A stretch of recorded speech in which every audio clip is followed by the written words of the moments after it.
할렐루야. 오늘 설교 제목이 어떻게 되죠? 나의 왕, 나의 하나님, 나의 예수님. 지난번에도 그런 말씀을 드린 적이 있어요. 6.25 당시에 미국이 아니었더라면 통일되었을 텐데 하면서 미국을 싫어하는 사람들이 있다.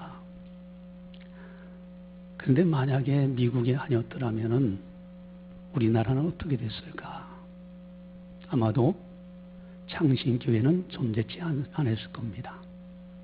당연히 저도 목사가 되지 못했을 거예요. 여기 있는 분들, 구원받지 못한 분들 많이 있을 겁니다. 김일성 배지나 달고 다녀야 될 거예요. 여러분, 지금도 그러한 주장을 하는 사람들을 보면서 대신 조금 악하게 표현한다고 하면은 차라리 그런 사람들은 저 북한 가서 사십시오 하고 싶어요. 여러분, 북한으로 넘어가는 건 쉬워요. 대한민국 국적을 가지면은 누구든지 두만강까지 여행할 수 있습니다. 두만강 가보니까 내천인데 그냥 건너갈 수 있어요. 얼마든지 북한에 들어가는 건 쉽습니다. 그러나 대한민국 국적을 갖는다는 것은 엄청나게 어려운 거예요. 좀 뭔가 법이 개정돼 가지고 그렇게 주장하는 사람들은 그쪽 가서 살라고 좀 하고 싶은 생각도 있어요. 그런데 가서 살라고 하면 그런 사람들 더 안 갑니다. 자유의 혜택, 하나님이 주신 이 자유의 소중한 축복으로 여기지 않아요. 믿음의 선진들이 피 흘리고 목숨 버려가지고 이루는 이 자유의 놀라운 축복을 가찮게 여기고 그 자유 혜택은 받으면서 여러분 참 안타깝지 않아요? 만약에 여기에 공산주의자들에 의해서 공산화 국가가 되었다고 하면은 그 당시에 6.25 당시에 한밤중에도 잡혀가는 거예요. 이웃집에 하룻밤 사이 없어집니다. 그런 긴박한 상황. 제가 러시아 갔을 때도 소련에서 러시아로 바뀌어지는 그런 상황 속에서 거기 장로신학교에서 강의를 한 적이 있어요. 거기에서 그 주민들이 얘기합니다. 여러분, 하룻밤 사이에 국가정보요원들이 와가지고 끌고 가는 거예요. 누가 끌려갈지 몰라요. 그러니까 초조하게 아주 마음 졸이면서 온 가족이 있어야 되는 상황. 그 상황을 한 번쯤 생각하면서 오늘 본문의 상황을 한 번쯤 묵상해 봤어요. 약 2000년 당시에 우리 주님께서 십자가를 지어야 되는 그 긴박한 상황. 제자들은 그것을 모르고 그저 주님 곁에서 웃으면서 만찬을 참여하고 주님은 지금 십자가를 지어야 되고요. 겟세마네 동산에서 간절하게 기도하고 그리고 이제는 포승줄을 가지고 그 제사장의 군졸들이 와서 예수님을 체포하는 그런 장면들. 그리고 빌라도 앞에 끌려갑니다.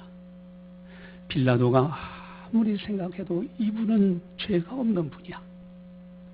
이거 어쩌미냐. 그래서 묘한을 생각해냅니다. 그것이 뭐냐면은 명절이 되면은 전례대로 죄수 한 명을 그냥 방면해주는 전례가 있었어요. 바라바라는 사람은 그 당시에 악질이었어요. 아마도 선한 양심을 가진 사람들이라면은 설마 바라바와 예수 둘 중에 하나를 도와달라고 하면은 아마도 예수님을 도와달라고 할 것이다. 또 그날 밤에 이 빌라도의 아내가 예수님으로 인해서 아주 고민을 많이 합니다. 꿈속에서 엄청난 시달림을 당해요. 그리고 그분이 깨어서 사람을 보내가지고 자기 남편 빌라도에게 그럽니다. 저 옳은 사람에게 절대 당신이 관여치 말라고. 지금 빌라도도 도무지 죄가 없는데 아무리 생각해도 저분은 죄가 없는데 아내마저도 저 옳은 사람에게 절대 관여치 말라. 그런데 놀라운 것이 있어요. 백성들이, 무리들이 소리를 지르는데 그 제사장과 대제사장들이 뒤에서 조종을 합니다. 조종하는 그 사람들은 악한 사람들이에요. 무리들을 향해서 십자가에 예수님을 못 박아 죽이라고 소리지르라고 해요. 오히려 바라바 악질 그 죄인은 놓아주라고 합니다. 무리들은 그 말 듣고서 그대로 따라가요. 생각이 없는 무리들이에요. 저는 그 무리들을 가만히 묵상해 보면서 가장 억울한 사람들이 누굴까? 바로 그 무리들이 아니었겠는가? 그저 조종하는 대로 뒤에서 겉으로 말이야 그럴듯하게 얘기하죠. 그러나 뒤에서 흑심을 가지고 예수님을 죽이려는 그 대제사장과 제사장들이 조종하는 대로 무리들은 그대로 따라서 소리 지르고 예수님을 십자가에 못 박아 죽이라고 소리 지르는 그 무리들이야말로 정말로 어리석은 사람들이에요. 그래서 빌라도는 밀란이 일어나면 총독으로서 황제의 책망을 받습니다. 따라서 이 빌라도가 대야다 물을 갖다 놓고 손을 씻으면서 나는 무죄하다. 너희가 당해라. 그랬더니 이 백성들 무리들은 생각이 없어요. 뭐라고 합니까? 그 죄를 우리와 우리 후손에게 돌려달라고. 여러분, 히틀러에서 600만 명의 이스라엘 백성들이 잔인하게 유대인들이 학살당해요. 죄값을 그대로 받습니다. 그럼 가룟 유다는 사람은 어떤가? 이 사람도 억울한 거예요, 사실은 어떻게 보면. 여러분, 그렇게 예수님의 선택을 받은 그런 놀라운 자리에 있는데, 그 놀라운 축복의 자리에 있는데 예수님을 팔아버렸어요. 은 30에 팔았어요.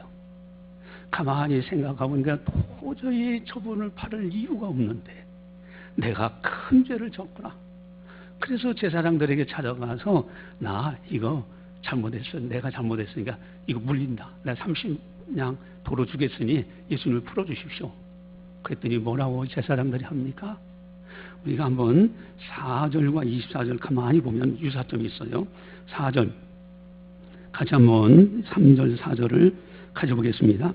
그때 예수를 판 유다가 그의 정죄됨을 보고 스스로 뉘우쳐 그 은삼심을 대제사장들과 장로들에게 도로 갖다 주며 이르되 내가 무지한 피를 팔고 죄를 범하였도다 하니 그들이 이르되 그것이 우리에게 무슨 상관이냐? 네가 당하라. 네가 당하라. 여러분, 가룟 유다 목매어 자살했어요. 자살한 정도가 아닙니다. 그 끈이 끊어져서 떨어졌는데 배가 터져서 창자 흘러나왔어요. 차라리 태어나지 않은 사람만도 못한 사람이 되고 말았어요. 그럼 24절에 이 무리들은 어떨까? 우리 24절을 다시 한번 보겠습니다. 빌라도가 아무 성과도 없이 도리어 밀란이 나려는 것을 보고 물을 가져다가 무리 앞에서 손을 씻으며 이르되 이 사람의 피해자여 나는 무죄하니 너희가 당하라. 그 죄 우리와 후손에게 돌리십시오. 결국은 비참하게 그 후손에 엄청난 심판이 들어옵니다. 여러분, 우리 기독교인들은요 항상 지혜자로 살아야 됩니다. 기독교인들은 절대 좌파도 없고 우파도 있어서는 안 돼요. 기독교인들은 하나님 편만 있어야 돼요. 촛불 집회 거기에 휩쓸려 가면 안 돼요. 태극기 집회 거기에 휩쓸려 가서도 안 돼요. 이 정치하는 사람들을 가만히 기도하면서 여러분들 들여다보세요. 그들은 정치하는 프레임을 만듭니다. 마치 적폐라는 것으로 뒤집어 쓰여버려요. 여러분, 개헌이라는 것 또 뒤집어 쓰여놓습니다. 마치 그것을 반대하면은 적폐가 되고 그런 것처럼 프레임을 만들어요. 그리고 이념 논쟁이니 좌파니 이러면서 색깔론을 한다고 그래요. 그러면서 그 정치적 프레임으로 싹 가둬놓습니다. 그리고 이제 개헌하는 그것도요 가만히 가만히 여러분들이 기도하면서 들여다보세요. 그들의 입술에서는요, 아주 그럴듯하게 국민을 위해서, 나라를 위해서 산다고 그래요. 근데 자세히 들여다보면은 정당 간에 자기의 표를 얻기 위해서 유리한 타협을 하면 어느 때라도 합칠 수 있는 사람들이에요. 우리 기독교인들은 어떻게 해야 됩니까? 하나님께서 주신 자유를 훼손하는 것이 아닌가 들여다볼 줄 알아야 돼요. 하나님의 말씀에, 동성연애, 소수자 인격, 소수자 인권 얼마나 그렇답니까? 여러분, 평화, 인권, 좋은 말들은 다 써요. 거기에 가모니셀에 그저 넘어가서 무리들처럼 그저 나가가지고 소리 지르고 그 조종에 휩쓸린다고 하면은 그 사람은 기독교는 쓸 자격이 없어. 여러분, 우리는 하나님 앞에서 냉철할 줄 알아야 돼요. 하나님이 주시는 지혜를 받을 줄 알아야 돼요. 겉으로 드러나는 것이 아니라 그 속 이면에서 무엇을 하고 있느냐. 과연 이 나라의 헌법을 개정한다고 할 때 제왕적 대통령제의 폐해 때문에 지금까지 역대 대통령마다 다 범죄자가 됐어요. 한 사람도 예외가 없어요. 여러분, 자살하고 나면은 더 이상 공소권이 없기 때문에 수사를 중단한 것이지 죄가 없어서 그런 건 아닙니다. 제왕적 대통령제의 권한을 분산하기 위해서 국민들이 그 헌법 개정하자 동의해주고 있는 거예요. 그런데 그 이면에는 기독교를 말살하고 하는 그런 세력들이 있다라고 선각자들은 지금 지적하고 있습니다. 이런 걸 볼 줄 알아야 돼요. 막연하게 그저 뒤에서 하는 대로 그저 적 빼고 뭐 문 대통령이 뭘 잘하고 그러니까 그런가 보다 이리 휩쓸리고 저리 휩쓸리고, 여러분, 이거는 줏대없는 사람이고 하나님께서 내다보고 계셔요. 우리는 하나님의 말씀 중심으로 과연 진정한 정의가 뭐야, 우리에게 주신 하나님의 놀라운 축복이 뭐냐, 이것을 지킬 줄 알아야 돼요. 여러분, 우리 주님께서는요, 인류를 구원하기 위해서 이 낮고 천한 곳에서 억울하게, 그 당시에요 거짓 증언들이 많이 나타났다고 해서요, 예수님을 거짓 증언으로 하면서 죄도 없는 죄가 아닌 것을 뒤집어 쓰여가지고 예수님을 십자가에 못 박아 죽이도록 사형수로 만들어가는 거예요. 예수님은 십자가의 길을 걸으셨어요. 왜? 하나님의 계획이 이제는 죄악이 극치가 돼 있어. 이 죄 문제를 해결하시고자 이제는 마지막 우리 주님께서 십자가를 찢어서 이 죄 문제를 깨끗하게 해결하셔야 됩니다. 그런데 여기서 한 가지 좀 우리가 고민을 해볼 수도 있어요. 아니, 하나님은 전지전능하신 분인데 하나님은 능력이 없으신 것이 아니에요. 전지전능하시다는 것은 모든 것을 알고 모든 것을 해결할 수 있는 능력이 있다는 거예요. 그렇다면은, 아니, 아담과 하와가 죄를 지을 것을 하나님이 모르셨을까? 아셨을까? 전지하시기 때문에 아셨을 거예요. 그렇다면 전능하신 하나님이시라고 하면은 그 죄만큼만 살짝 뽑아가지고 다시 십자가에서 죽으신다 그러지 말고 죄만 가슴 속에서 마음 속에서 죄만 살짝 뽑아가지고 없애버리면 안 되실까? 그런 능력이 없으실까? 물론 하나님은 그런 능력이 있으십니다. 왜? 전지전능하시기 때문에. 그렇다면 도대체 왜 예수님 하나님께서 아담과 하와가 죄를 짓는 걸 보고 계셨을까? 그리고 죄를 지은 다음에 그 죄만 뽑아가지고 해결하실 수 안 했을까? 여러분, 우리는 하나님의 계획을 하셔야 됩니다. 하나님께서는요, 천지 만물을 다 창조하실 때는요, 보시기에 심히 아름답다고 하셨어요. 아름다운 이 세상을 만들기를 원하셨어요. 거기에 하나님의 영광이 가득하고요, 천사들이 왕래하고요, 아담과 하와를 통한 많은 하나님의 형상을 담은 사람들이 평화 속에서 하나님을 섬기면서 그렇게 아름답게 살아가는 에덴 동산을 하나님은 만드시길 원하셨어요. 그래 만드셨어요. 그리고 무엇보다도 사람을 창조하실 때는 하나님의 사랑의 짝, 하나님의 사랑의 대상으로 만드신 거예요. 여러분, 사랑이라는 것은 기계덩어리를 놓고 내가 저 기계덩어리 사랑합니다, 그러지 않아요. 기계는 고장나면 고쳐 쓰다가 안 되면 버려보면 끝나는 거예요. 사랑의 짝은 스스로 생각도 하고 스스로 판단도 하고 스스로 결단도 하고 스스로 할 수도 있도록 해야 사랑의 짝이 되는 거예요. 그래서 사람은 하나님이 그렇게 지으셨기 때문에 하나님을 생각하며 하나님을 사랑하고 하나님께 영광 돌리고 하나님 앞에 이렇게 올려드리고요.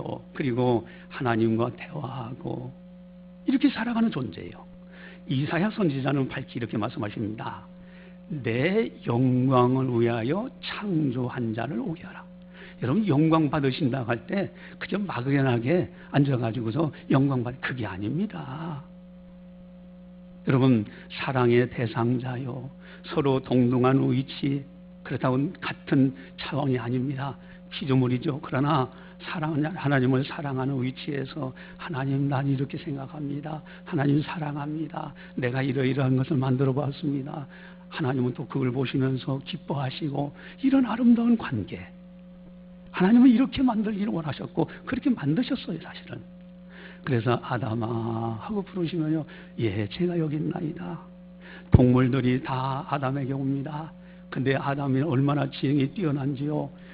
이것은 호랑이, 이것은 곰, 이름을 져주는 대로 그대로 수만 종류의 창조의 세계를 다 이름을 져줬어요. 우리 김명은 박사 강의도 들었죠? 여러분, 만약에 이름을 져줬는데 이 아담이 머리가 좀 둔해가지고 전에는 호랑이라고 졌는데 지금은 뭐지? 하고 생각하면서 헷갈린다고 하면은 그 참 혼동이 될 겁니다.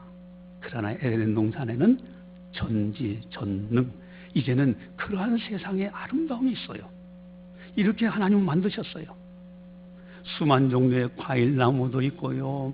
그리고 이제 뭐 12과일뿐만 아닙니다. 그리고 많은 이제 호랑이들이라든가 이런 맹수들도 어린아이들과 같이 뛰노는 세상이에요. 무슨 죽이고 죽임을 당하는 세상이 아닙니다. 그렇게 아름답게 창조하셨는데 이렇게 창조하다 보니까 한 가지가 필요해요. 하나님의 형상으로 사랑의 짝으로 만드셨는데 한 가지가 필요해. 그게 뭐냐?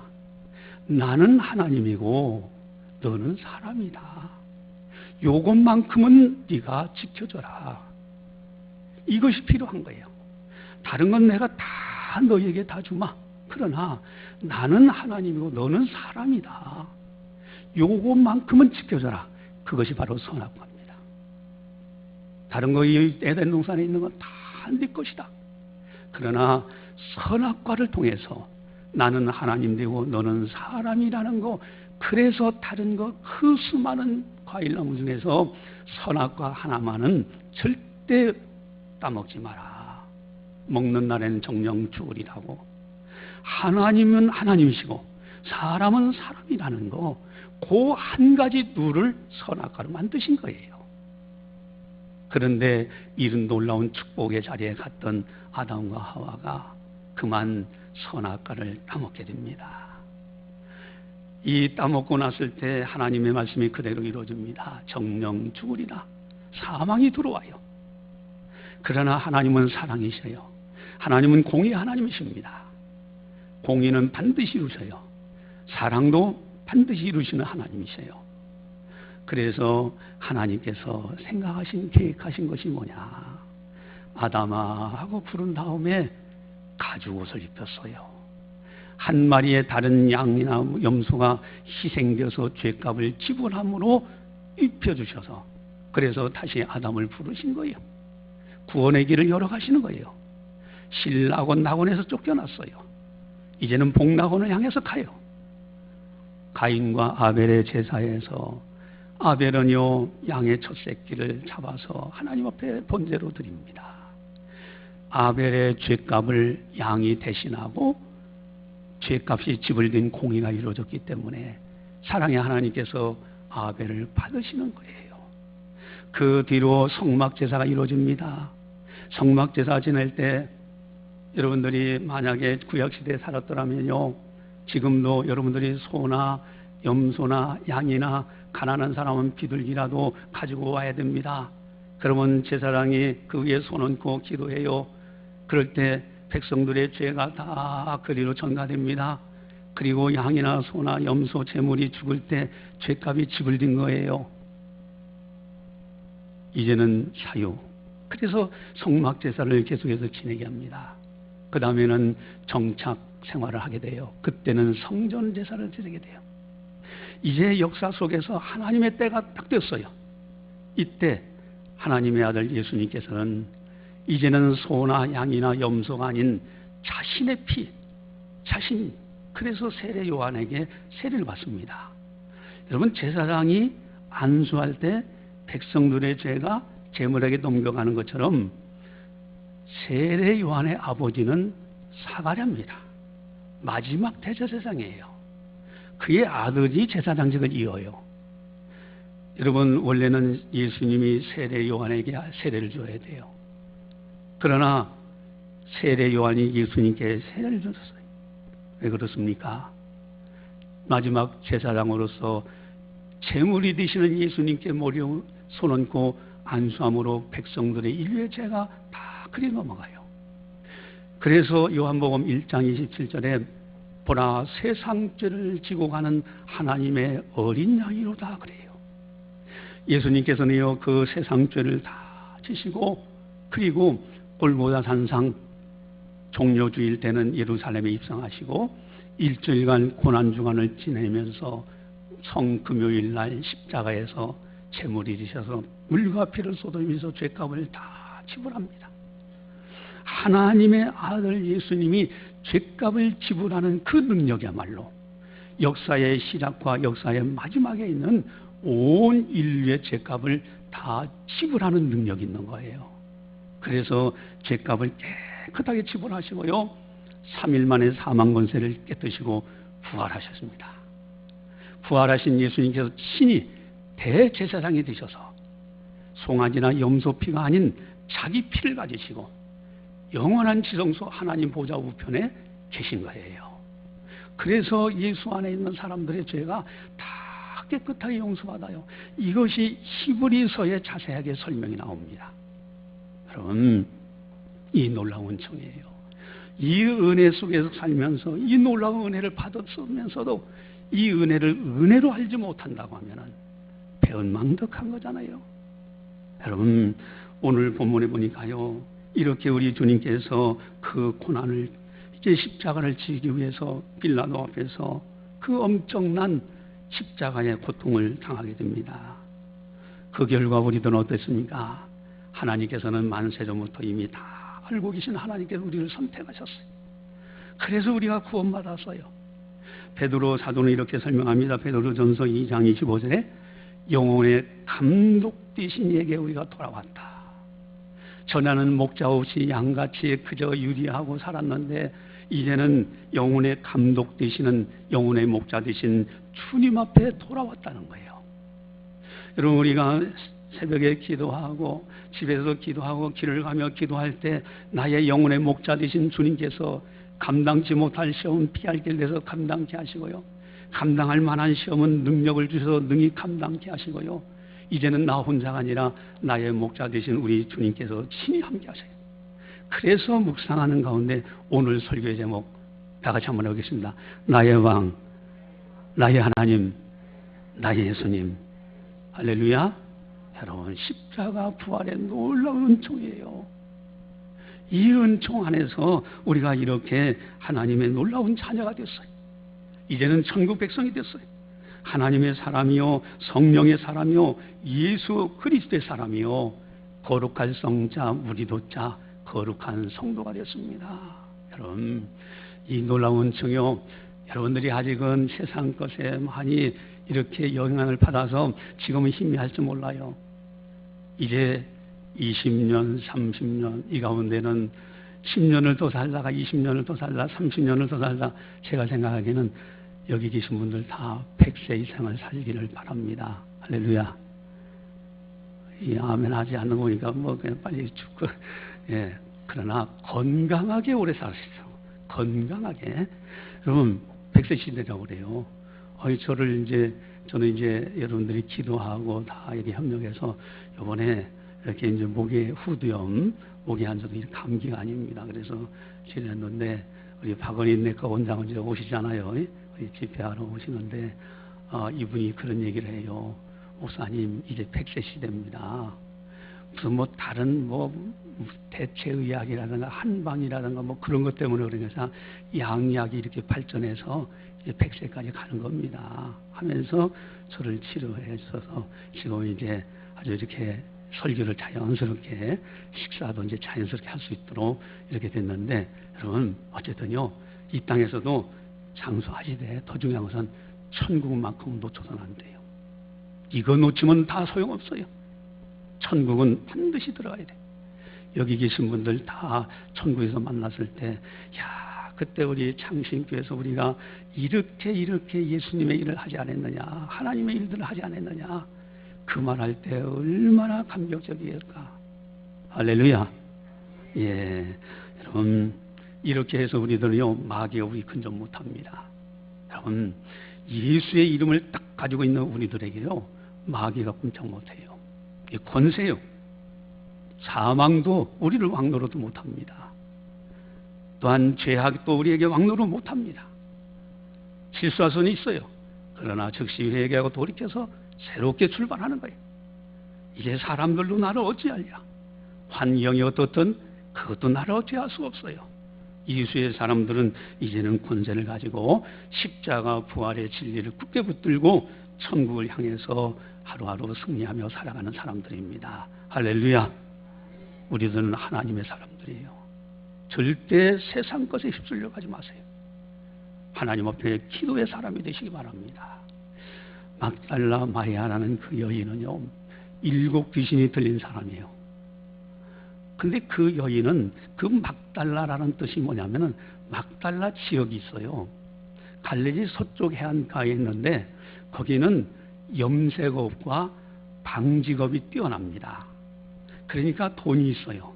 그러니까 사람들이 도덕적으로 이 부패점합니다. 아주 죄악에 극심한 거예요. 여기에 7 귀신 들린 막달라 마리아는요 죄악 가운데에서 귀신에 시달리면서 방탕하고 타락하고 그러나 예수님을 만났을 때 그 7 귀신이 깨끗하게 물러갑니다. 너무 주님이 사랑스럽고 너무 은혜가 돼서 주님을 따라는 모든 재산을 모든 걸 다 팔아서 주님만을 따라갑니다. 그리고 예수님이 십자가에 지시고 무덤에 계실 때 다른 사람들은 무서워가지고 그리로 못 가는데 이 막달라 마리아는요 그 무덤에 가서 예수님 몸에 향수를 뿌리기 위해서 향수를 준비하고 갔다가 부활하신 주님을 맨 처음 만나는 그런 영광을 얻게 돼요. 이제 그분을 이렇게 주제로 해서 이제 이 세상에 이제 방황하는 이 죄인이라는 그 찬송을 한번 우리가 감상하면서 여러분들이 그 찬송을 들을 때는 마음으로 기도하면서 주님, 내가 저 여인과 같은 죄인입니다. 나의 죄를 용서해 주십시오. 이렇게 기도하면서 이제 그 영상을 잠시 한번 보도록 하겠습니다.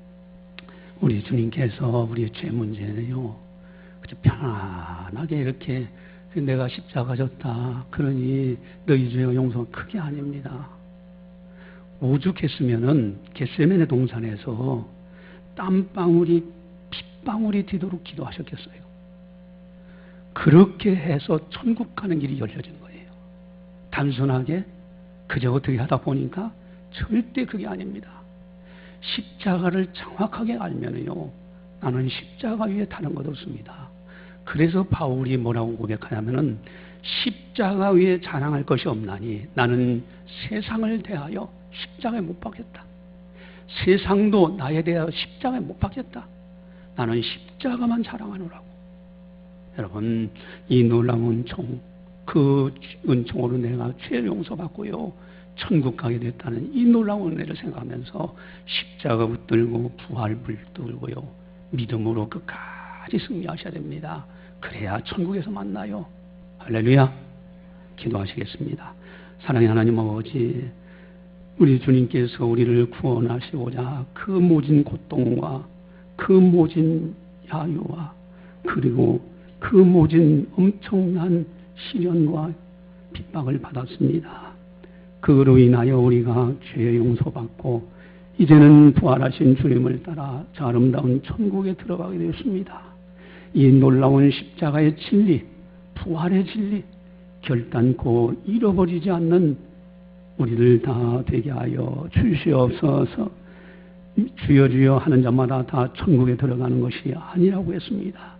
그날에 많은 사람이 적은 사람이 아니라 주님 앞에 나와서 내가 주의 이름으로 선지자 노릇했고 내가 주의 이름으로 귀신도 쫓아냈고 내가 주의 이름으로 권능을 행하지 않았나이까. 그러나 우리 주님은 밝히 말씀하시되 나는 너를 도무지 알지 못하노니 불법을 행하는 자들아 내게서 떠나가라. 주님, 우리 장신교에 등록된 성도들 한 사람도 이런 어리석은 사람 없도록 하나님께서 강하게 붙들어 주시옵소서. 천하보다도 귀한 믿음을 부어주셔서 믿음 떨어지지 않게 해주시고 천국에서 만나 주님께 영광 영생 복락 누리며 영광 돌리며 살아갈 수 있는 거룩한 성도들 다 되게 하여 주시옵소서.